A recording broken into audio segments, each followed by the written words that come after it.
পয়গম্বর মূসা, আল্লাহ যে সময় আপনার সাথে কথা বললেন, আল্লাহ যে সময় আপনাকে বললেন, হে মূসা, ওমা তিলকা বিয়ামিনিকা ইয়া মূসা, রে মূসা তোমার হাতের মধ্যে ওটা কি? পয়গম্বর মূসা, তখন তুমি তো বললেই হতো হিয়া আসাই, তুমি তো সেটা বলো নাই, তুমি তো বলছো আমার হাতের লাঠি, আমি এটা দিয়ে গাছের পাতা পারি, আমার ছাগলকে খাওয়ানোর জন্য গাছের পাতা জেরে ফেলি, আমি ওই লাঠির মধ্যে ভর দেই, আমি ওই লাঠি দ্বারা বিভিন্ন কাজ করে থাকি। পয়গম্বর মূসা, তুমি তো আল্লাহর সাথে যে সময় কথা বললাম, আল্লাহ যে সময় তোমাকে জিজ্ঞাসা করলেন, আল্লাহ তাআলা তোমাকে যে সময় জিজ্ঞাসা করলেন, আরে পয়গম্বর মূসা তোমার হাতের মধ্যে ওটা কি? তুমি লাঠি বললেই পারতে, কেন তুমি বাড়তি কথা বললে? পয়গম্বর মূসা বলেন, ও গাজানি, তুমি বুঝতে পারো নাই, আশিক যেই সময় মাশুকের সাথে কথা বলে তোর তার কথা বলা শেষ হয় না। আরে গাজানি, আমি যেই সময় আল্লাহর সাথে কথা বলতে লাগলাম, তখন আমার মন চাইলো কথা বলতেই থাকি, কথা বলতেই থাকি। গাজী রহমাতুল্লাহ আলাইহি বলেন, পয়গম্বর মূসা, আমিও বনি ইসরাইলের পয়গম্বরের সাথে কথা বললাম, আমিও পয়গম্বর মূসার সাথে কথা বললাম, আমার মনের তৃপ্তি মিটল না, আমিও সুযোগ পাইলাম, পয়গম্বর মূসার সাথে কথা বলার মতো সুযোগ হলো, বলেন না আমিও একটা কথা বলে কি থেমে যাব? সুবহানাল্লাহ। পয়গম্বর গাজা মূসা আলাইহিস সালাতু ওয়াসসালাম বলেন, আমার বুঝতে বাকি নাই মুহাম্মদ কেন বলছেন উলামা উম্মতি কাআম্বিয়া ইবনি ইসরাঈল। মূসা আলাইহিস সালাতু ওয়াসসালাম বলেন, আমার বুঝতে বাকি নাই মুহাম্মদ এই কথা কেন বলল, মুহাম্মদ কেন বলল যে তার উলামা, তার উম্মতের উলামা আমাদের সমপর্যায়ে। সুবহানাল্লাহ। আলহামদুলিল্লাহ, আলহামদুলিল্লাহি নাহমাদুহু ওয়া নাস্তাঈনুহু ওয়া নাস্তাগফিরুহু ওয়া নু'মিনু বিহি ওয়া নাতাওয়াক্কালু আলাইহি ওয়া নাউযু বিল্লাহি মিন শুরুরি আনফুসিনা ومن سيئات أعمالنا من يهده الله فلا مضل له ومن يضلله فلا هادي له وأشهد أن لا إله إلا الله وحده لا شريك له وأشهد أن سيدنا وسندنا وحبيبنا ومولانا محمدًا عبده ورسوله أما بعد فأعوذ بالله من الشيطان الرجيم بسم الله الرحمن الرحيم يرفع الله الذين آمنوا منكم والذين أوتوا العلم درجات الذي أرسله الله تعالى إلى الناس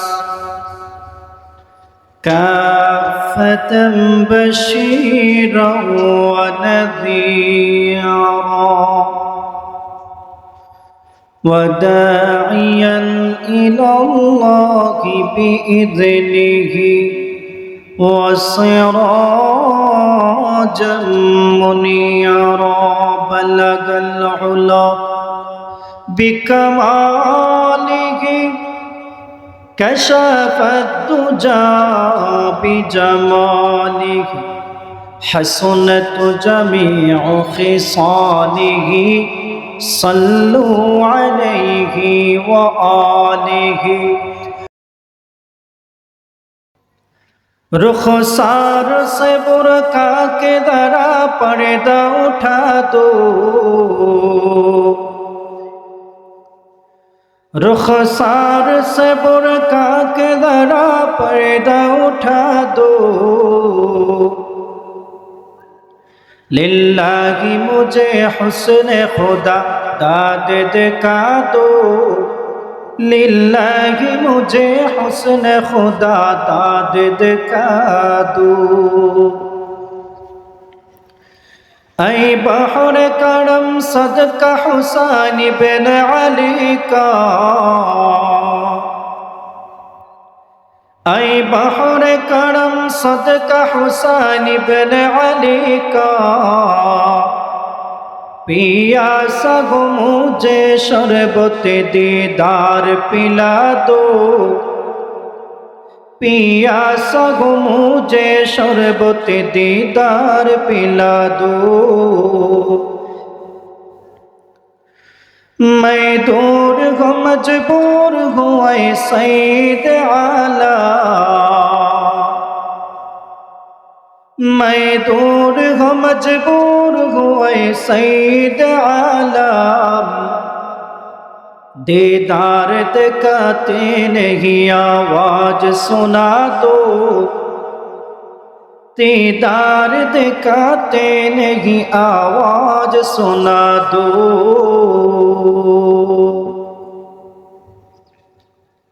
दुनिया की बिगी और दिन की बिगी अपने करम से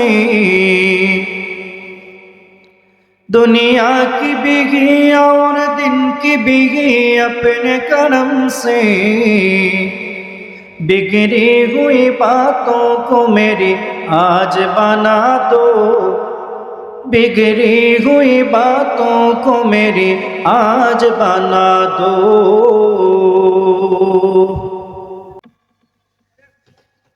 আল্লাহ পাক এই দুনিয়াতে সবচেয়ে দামি যে মানুষগুলোকে সৃষ্টি করেছেন সমস্ত মানুষের মধ্যে বাছাইকৃত কিছু মানুষ হচ্ছেন উলামায়ে কেরাম সুবহানাল্লাহ আল্লাহ পাক উলামায়ে কেরামের মর্যাদা পৃথিবীর বুকে বুলন্দ করে দিয়েছে আল্লাহ বলেন ইয়ারফা'ুল্লাহু আল্লাযীনা আমানু মিনকুম والذين أوتوا العلم درجات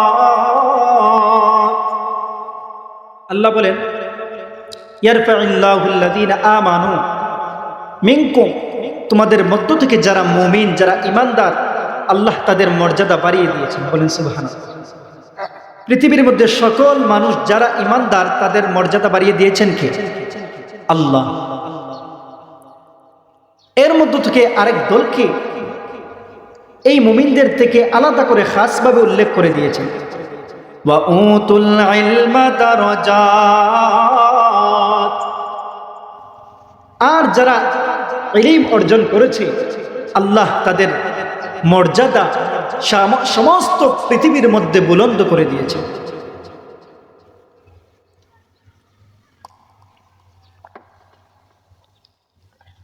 আমার ভাইয়েরা আমার বন্ধুগণ আল্লাহর নবীজি হাদিসের মধ্যে বলেন খায়রুকুম মান তাআল্লামাল কুরআন ওয়া আল্লামা তোমাদের মধ্যে সর্বোত্তম হলো ওই ব্যক্তি যে কুরআন শিক্ষা দেয় এবং শিক্ষা করে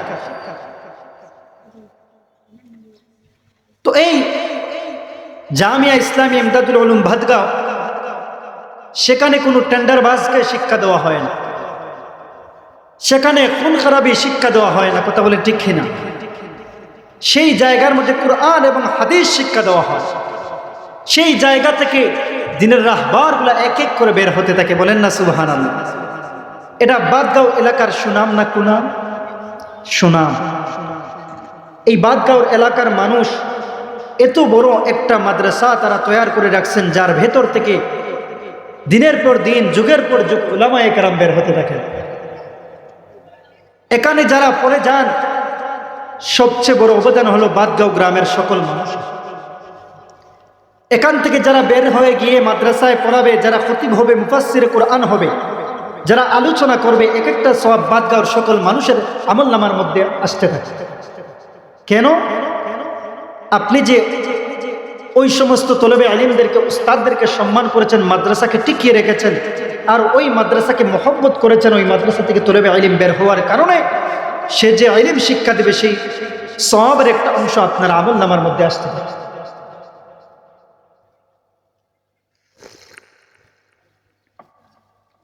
আল্লাহ নবীজি হাদিসের মধ্যে বলেন, মান সালাকা তরিকান ইয়ালতামিসু ফীহি ইলমান সাহহালাল্লাহু লাহু তরিকান ইলাল জান্নাহ। আল্লাহ নবী বলেন, যেই ব্যক্তি ইলম অন্বেষণের পথে চলে, আল্লাহ রাব্বুল আলামিন তার জন্য জান্নাতের রাস্তাটাকে সহজ করে দেন। সুবহানাল্লাহ। যারা ইলম অন্বেষণ করে, ইলম শিখে এবং শেখায়, তাদের জন্য আল্লাহ জান্নাতের পথটাকে সহজ করে দেন। অন্য হাদিসের মধ্যে বলেন, মান খারাজা ফি তালাবিল ইলম, যে ইলম অন্বেষণ করার ক্ষেত্রে বের হয়, ফাহুয়া ফি সাবিলিল্লাহ, সে আল্লাহর রাস্তার মধ্যে থাকে। হাত্তা ইয়ারজি, যতক্ষণ না সে বাড়িতে ফিরে যায়, ততক্ষণ পর্যন্ত সে আল্লাহর জিম্মায় থাকে, ফি সাবিলিল্লাহ, আল্লাহর রাস্তার মধ্যে থাকে। সুবহানাল্লাহ বলেন। এজন্য আমাদের সন্তানদেরকে ইলম শিক্ষা দিতে হবে। কেননা শুধু ঈমান আনলাম, ইলম শিখলাম না, আল্লাহ কিন্তু ঈমান আনার পরে আরেকটা দরজাকে বুলন্দ করে বলেছেন, যারা ইলম শিক্ষা করে, যারা উলামায়ে কেরাম, আল্লাহ তাদের মর্যাদা বাড়িয়ে দিয়েছে। এজন্য নিজের সন্তানাদিদেরকে ইলম শিক্ষা দাও, নিজের সন্তানদেরকে আলিম বানানো, কোরআন শেখানো। কেননা আপনি যদি আপনার সন্তানকে কোরআন না শেখান, তাহলে একদিন আপনার সন্তান আপনার সাথে বেয়াদবি করতে পারে। আপনার সন্তান আপনার জায়গা বৃদ্ধাশ্রমে রেখে দেবে। সে বাড়িতে আরাম এসে থাকবে, কেননা তার ভিতরে দিনের জ্ঞান নাই, যে বাবা মাকে সম্মান করতে হয়, মর্যাদা করতে হয়, সেই ইলমটুকু তার ভেতরে নাই। যদি তার ভেতরে থাকতো, তাহলে সে তার মাতা পিতাকে বৃদ্ধাশ্রমে পাঠাইতো না, সে তার বাড়িতে আদর যত্ন করে তার বাবা মাকে রাখত। যেই সন্তানকে আজকে দিনী শিক্ষায় শিক্ষিত করা হয় না, ওই সন্তান একদিন কুলাঙ্গার হয়ে যায়।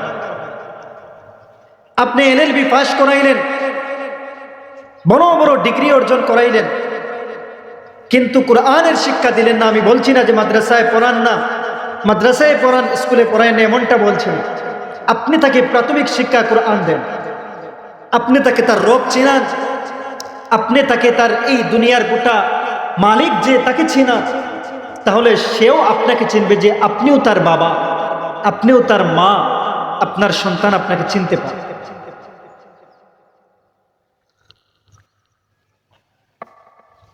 এই উলামায়ে কেরামের মর্যাদা আল্লাহ নবীজি অন্য একটা হাদিসের মধ্যে বলেন। নবীজির সাহাবী একটি হাদিস বর্ণনা করেন যে আল্লাহ নবীজি একটা দলের পাশ দিয়ে যাইতেছে। তো ওই দলের পাশ দিয়ে যাওয়ার পর দেখলেন একদল লোক জিকির করতেছে, আর আরেক দল লোক ইলম শিক্ষা করতেছে। তো আল্লাহ নবীজি ওই ইলম শিক্ষাকারী দলের মধ্যে গিয়ে বসলেন। তো প্রশ্ন করা হলো, নবীজি বললেন, সাহাবীরা আমার, এই দুইটা দলের মধ্যে সবচেয়ে উত্তম কোন দল? সুবহানাল্লাহ। আল্লাহ নবী বলেন, আরে আমার সাহাবীরা, এই দুটি দলের মধ্যে সবচেয়ে উত্তম দল কোনটি জানোনি? আরে আমার সাহাবীরা, এই দলের মধ্যে সবচেয়ে উত্তম দুটি দল হলো, ওই দুটি দলের মধ্য থেকে একটা হলো যারা তলবে ইলম, দ্বীনের জ্ঞান শিক্ষা করতেছে, কোরআন শিক্ষা করতেছে, হাদিস শিক্ষা করতেছে, আর আরেকটা দল জিকির করতেছে, জিকির আজকার করতেছে। আল্লাহর নবী বলেন, যারা তলেবে ইলম জ্ঞান শিক্ষা করতেছে, কোরআনের শিক্ষা, কোরআন শিক্ষা দিতেছে, ওই দুটি দলের মধ্য থেকে কোরআন শিক্ষাকারী শিক্ষা দেওয়া দল হলো সবচেয়ে উত্তম। ওই দুটি দলের মধ্যে সবচেয়ে উত্তম দল হলো যারা কোরআন শিক্ষা করে এবং কোরআন শিক্ষা দেয়। আমার ভাইয়েরা, উলামায়ে কেরামের মর্যাদা আল্লাহ বাড়িয়ে দিয়েছেন কেমনে কি জানেন? আল্লাহ নবীজি ফরমান, উলামা উম্মতি কাআম্বিয়া ইবনি ইসরাঈল। আল্লাহ নবী বলেন, আমার উম্মতের উলামা বনি ইসরাইলের নবীদের সমপর্যায়ে। সুবহানাল্লাহ বলেন। বনি ইসরাইলের একজন নবী আর আমরা সাধারণ আলিম। আল্লাহ নবীজি বলছেন যে আমার উম্মতের উলামায়ে কেরাম বনি ইসরাইলের নবীদের সমপর্যায়ে।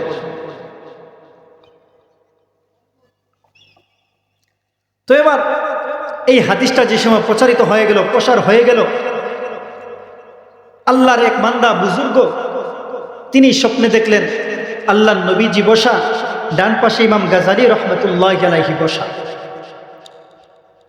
বাম পাশে মুসা আলাইহিস সালাতু সালাম বসা। সুবহানাল্লাহ। তো নবীজির পাশে মুসা আলাইহিস সালাতু সালাম বসা। মুসার মনে প্রশ্ন জাগলো যে মুহাম্মদ না বলেছেন যে উলামা উম্মতি কাআম্বিয়া ইবনি ইসরাইল, আমার উম্মতের উলামা বনি ইসরাইলের নবীদের সমপর্যায়ের, আমি মুহাম্মদকে আজকে জিজ্ঞাসা করি তিনি কেন কথা বললেন? মুসা পয়গম্বর আলাইহিস সালাতু সালাম আল্লাহর নবীজিকে প্রশ্ন করেন, ইয়া রাসূলুল্লাহ, ইয়া হাবিবাল্লাহ, ওগো নবীজি, আপনি না বলেছেন আপনার উলামায়ে কেরাম, আপনার উম্মতের মধ্য থেকে উলামায়ে কেরাম বনি ইসরাইলের নবীদের সমপর্যায়ের, এটা আপনি কেমনে বলতে পারেন? কেমনে এমন কথা বললেন? আল্লাহর নবী বলেন, হে পয়গম্বর মুসা, আমার ডান পাশে ইমাম গাজালি বসা আছে, তুমি ওই গাজালিকে আমার প্রশ্নের উত্তরে জিজ্ঞাসা করতে পারো। সুবহানাল্লাহ। মুসা আলাইহিস সালাতু সালাম ইমাম গাজালি রাহিমাহুল্লাহ তাআলাকে প্রশ্ন করলেন, আরে গাজালি, আরে আল্লাহর বান্দা, তোমার নামটা আমাকে বলে দাও, তোমার নামটা কি? মুসা আলাইহিস সালাতু সালামের প্রশ্ন শোনার পর ইমাম গাজালি রাহমাতুল্লাহ আলাইহি বলেন, পয়গম্বর মুসা, আমার নাম হলো গাজালি, আমার পিতার নাম হলো অমুক, আমার দাদার নাম হলো অমুক, আমার দাদার বাবার নাম হলো অমুক, উনার বাবার নাম হলো অমুক। এমন বলতে বলতে হযরতে আদম আলাইহিস সালাতু সালাম পর্যন্ত চলে গেছে। সুবহানাল্লাহ বলে আর জোরে বলেন। গাজালি রহমতুল্লাহ আলাইহির কথা শোনার পর পয়গম্বর মুসা আলাইহিস সালাতু সালাম জিজ্ঞাসা করলেন, আরে গাজালি, আমি তোমাকে তোমার নামটা মাত্র জিজ্ঞাসা করলাম, আর তুমি তোমার বাবার নাম বললে, দাদার নাম বললে, 14 গোষ্ঠীর নাম পর্যন্ত বলে দিলে, একবারে তোমার পিতা, আমাদের পিতা আদম আলাইহিস সালাতু সালামের কথাও বলে দিলে। আরে গাজালি, আমি তো শুধুমাত্র তোমার নামটা জিজ্ঞাসা করলাম, তুমি আমার সাথে এমনটা কেন করলে? তোমার নাম বললেই তো হতো, তুমি কেন তোমার বাবার নাম বললে? তোমার দাদার নামটা কেন বললে? গাজালি রাহমাহুল্লাহু তাআলা বলেন, পয়গম্বর মুসা, আল্লাহ যে সময় আপনার সাথে কথা বললেন, আল্লাহ যে সময় আপনাকে বললেন, হে মুসা, ওমা তিলকা বিয়ামিনিকা ইয়া মুসা, রে মুসা, তোমার হাতের মধ্যে ওটা কি? পয়গম্বর মুসা, তখন তুমি তো বললেই হতো হিয়া আসাই, তুমি তো সেটা বলো নাই, তুমি তো বলছো আমার হাতের লাঠি, আমি এটা দিয়ে গাছের পাতা পারি, আমার ছাগলকে খাওয়ানোর জন্য গাছের পাতা জেরে ফেলি, আমি ওই লাঠির মধ্যে ভর দেই, আমি ওই লাঠি দ্বারা বিভিন্ন কাজ করে থাকি। পয়গম্বর মুসা, তুমি তো আল্লাহর সাথে যে সময় কথা বললাম, আল্লাহ যে সময় তোমাকে জিজ্ঞাসা করলেন, আল্লাহ তাআলা তোমাকে যে সময় জিজ্ঞাসা করলেন, আরে পয়গম্বর মুসা, তোমার হাতের মধ্যে ওটা কি? তুমি লাঠি বললেই পারতে, কেন তুমি পারতে কথা বললে? পয়গম্বর মূসা বলেন, ও গাজানি, তুমি বুঝতে পারো নাই, আশিক যেই সময় মাশুকের সাথে কথা বলে তোর তার কথা বলা শেষ হয় না। আরে গাজালি, আমি যেই সময় আল্লাহর সাথে কথা বলতে লাগলাম তখন আমার মন চাইলো কথা বলতেই থাকি, কথা বলতেই থাকি। গাজী রহমাতুল্লাহ আলাইহি বলেন, পয়গম্বর মূসা, আমিও বনি ইসরাইলের পয়গম্বরের সাথে কথা বললাম, আমিও পয়গম্বর মূসার সাথে কথা বললাম, আমার মনের তৃপ্তি মিটলো না, আমিও সুযোগ পাইলাম পয়গম্বর মূসার সাথে কথা বলার মতো সুযোগ হলো। বলেন না, আমিও একটা কথা বলে কি থেমে যাব? সুবহানাল্লাহ। পয়গম্বর গাজা মূসা আলাইহিস সালাতু ওয়াসসালাম বলেন, আমার বুঝতে বাকি নাই মুহাম্মদ কেন বলছেন উলামা উম্মতি কা আম্বিয়া ইবনি ইসরাঈল। মূসা আলাইহিস সালাতু ওয়াসসালাম বলেন, আমার বুঝতে বাকি নাই মুহাম্মদ এই কথা কেন বলল, মুহাম্মদ কেন বলল যে তার উলামা, তার উম্মতের উলামা আমাদের সমপর্যায়ে। সুবহানাল্লাহ। উলামার বিচক্ষণতা, উলামার যে বুদ্ধি তিনি উপলব্ধি করতে পারলেন, বুঝলেন যে মুহাম্মদের কথাই সঠিক। সুবহানাল্লাহ। এজন্য এই উলামার দাম আছে না?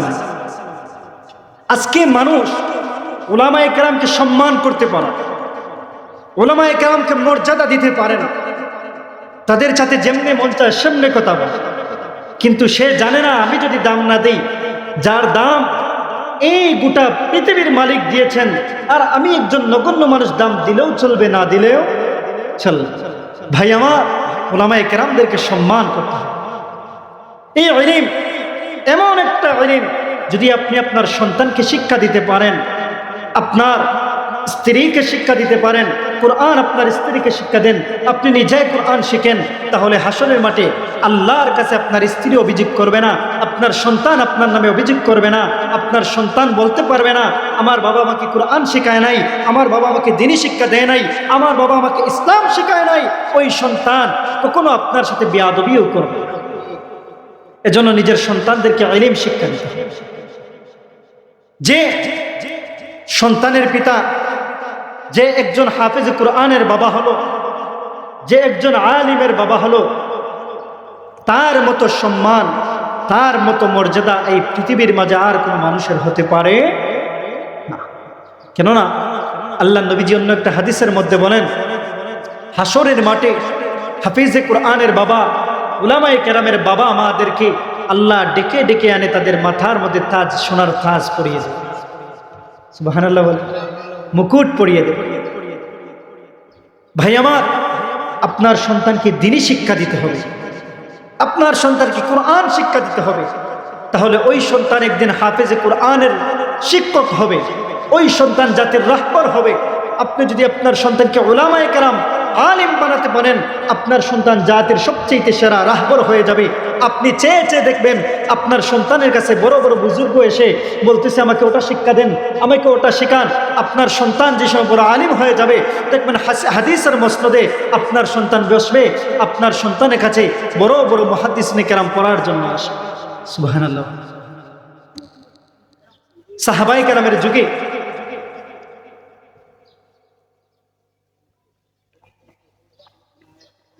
আল্লাহর এক বান্দা মদিনার মধ্যে ফাররুখ রাহিমাহুল্লাহ, যার নাম ছিল ফাররুখ রাহিমাহুল্লাহ,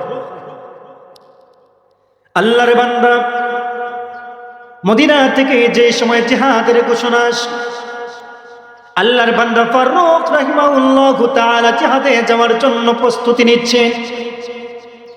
আল্লাহর বান্দা ঘরের মধ্যে যাওয়ার পরে দেখেন স্ত্রী গর্ভবতী, গর্ভবতী স্ত্রীকে ডেকে বলেন, আরে প্রাণের স্ত্রী আমার, তোমার গর্ভের ভেতরে থেকে আমার যে সন্তান দুনিয়ার মধ্যে আসে, আমার ওই সন্তানটাকে তুমি দ্বীনি শিক্ষায় শিক্ষিত করবে, আমার ওই সন্তানটাকে কোরআন শিক্ষা দেবে, আমার ওই সন্তানটাকে তুমি হাদিস শিক্ষা দেবে, আমার ওই সন্তানটাকে বড় আলিম বানাইবা।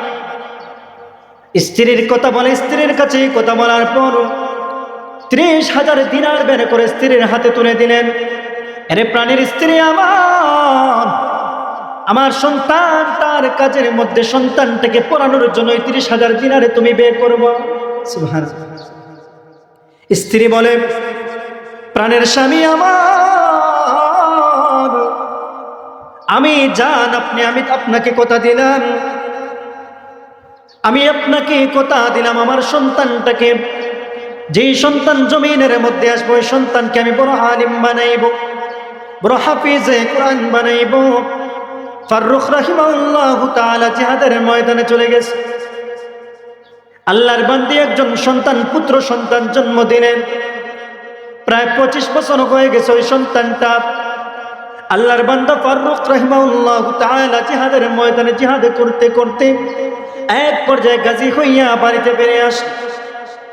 বাড়িতে আসার পর একটা সন্তানকে দেখতে পাইলেন। ঘরের দরজা খোলার পর সন্তানটাকে দেখলেন, যার চেহারা এত সুন্দর, নূরের নূরান্বিত চেহারা, ওই চেহারার মধ্যে নূরে ঝলমল করতেছে। ওই চেহারা, এত সুন্দর চেহারা তার, এত সুন্দর চেহারার অধিকারী সন্তান। ওই সন্তান দেখার পর স্ত্রীকে জিজ্ঞাসা করেন, মান হাদা, এটা কার সন্তান? এই সন্তানটাকে আল্লাহর বান্দী জবাব দেন, প্রাণের স্বামী আমার, হাদা ইবনুকা, এটা হলো আপনার সন্তান, আপনার ছেলে। আল্লাহর বান্দা এবার নামাজের টাইম হয়ে গেছে। সন্তান মসজিদে নববীর মধ্যে চলে গেছেন নামাজ আদায় করার জন্য। ফারুক রাহিমাহুল্লাহ উনার স্ত্রীকে বললেন, আমি যে তোমার কাছে 30,000 দিনারে দিয়ে গেলাম, ওই 30,000 দিনারের খবর কি আমি কি জানতে পারি? প্রাণের স্ত্রী আমার, ওই 30,000 দিনার তুমি কি করছো? স্ত্রী বলে, স্বামী আমার, নামাজের সময় হয়ে গেছে, আপনি মসজিদে নববীতে চলে যান, নামাজ আদায় করে আসেন। নামাজ আদায় করার পর আমি আপনাকে বলবো ওই 30,000 দিনারের খবর দেব। আল্লাহর বান্দা মসজিদে নববীর মধ্যে চলে গেলেন নামাজ আদায় করার জন্য। নামাজ আদায় করতেছেন। আল্লাহর বান্দা বলেন, আমি দেখলাম আমার সন্তান মসজিদে নববীর মধ্যে ইমামতি করতেছে। আল্লাহর বান্দা বলেন, আমার সন্তানের পিছনে আমি নামাজ আদায় করলাম। আমি নামাজ আদায় করার পর দেখলাম নামাজ শেষ হতেই ছাত্ররা দৌড়ে গিয়ে হাদিসের বস্তাতে বসে গেছে। আমি ওই ছাত্রদের দিকে লক্ষ্য করে দেখলাম, ওই ছাত্রদের মধ্য থেকে দেখা যায় এক মাযহাবের বড় একজন ইমাম মালিক রাহমাতুল্লাহ আলাইহি বসা। সুবহানাল্লাহ। রাবিয়াতুর রায়, উম্মে রাবিয়াতুর রায়, উনার সন্তানের নাম ছিল রাবিয়াতুর রায়। উনি হাদিস শিক্ষা দেবেন। আল্লাহর বান্দা ফারুক রাহিমাহুল্লাহ এবার হাদিস শিক্ষা দানের ক্ষেত্রে দেখলেন উনার সন্তান গিয়ে হাদিসের মসনদে বসছে। আল্লাহর বান্দা এবার চোখের পানি ছেড়ে দিয়ে কাঁদতে কাঁদতে বাড়িতে চলে গেলেন। বাড়িতে যাওয়ার পর চোখের পানি দেখে স্ত্রী বলল, প্রাণের স্বামী আমার, আপনি চোখের পানি ছেড়ে কাঁদতেছেন কেন? স্বামী বলে, স্ত্রী রে আমার, আমি মসজিদে নববীর মধ্যে যা দেখে আসলাম, আমি যা কিছু দেখে আসলাম, মসজিদে নববীর মধ্যে দেখে আসলাম, আর সহ্য হয় না। আমার সন্তান আজকে এই যুগের বড় বড় মুহাদ্দিসদেরকে হাদিস পড়াইতেছে, বড় বড় হাদিস শিক্ষা দিতেছে, হাদিসের কিতাব পড়াইতেছে। স্ত্রী বলেন, ওগো স্বামী আমার, আপনি কি আমার কাছ থেকে 30,000 দিনারের খবর নেবেন? স্বামী বলে, স্ত্রী আমার, আমি তোমার কাছ থেকে 30,000 দিনারের খবর কেনই বানিব? তুমি যদি আমার সন্তানকে বড় আলিম বানানোর জন্য, আমার সন্তানকে হাদিস শিক্ষা দেওয়ার জন্য আমার পিঠা বাড়ি বিক্রি করে দিতে, আল্লাহর কসম করে বলি আমি তোমার কাছ থেকে একটা হিসাবও নিতাম না। সুবহানাল্লাহ। আমার ভাইয়েরা, এজন্য ইমাম ফারুক রাহিমাহুল্লাহ ইমাম রাবিয়াতুর রায়ের বাবা ছিলেন। উনি ওনার সন্তানের ইমামতি হাদিস শিক্ষা থেকে অত্যন্ত খুশি হলেন। ভাইয়েরা আমার, আপনাদের গ্রামের সবচেয়ে বড় মাদ্রাসা, আপনি আপনার সন্তানকে ওই মাদ্রাসার মধ্যে এনে হাদিস শিক্ষা দেন, কালিমা শেখান, কুরআন শেখান, নামাজ শেখান, আপনি আপনার সন্তানকে সব কিছু শিক্ষা দেন, হাদিস শিক্ষা দেন, দেখবেন আপনার সন্তান একদিন সবচেয়ে বড় আলিম হয়ে যাবে। এজন্য আল্লাহ পাক আমাদেরকে কুরআনের ইলম, কুরআনের জ্ঞান, হাদিস শিখার তৌফিক দান করুন। ওয়া আখিরু দাওয়ানা আনিল হামদুলিল্লাহি রাব্বিল আলামিন।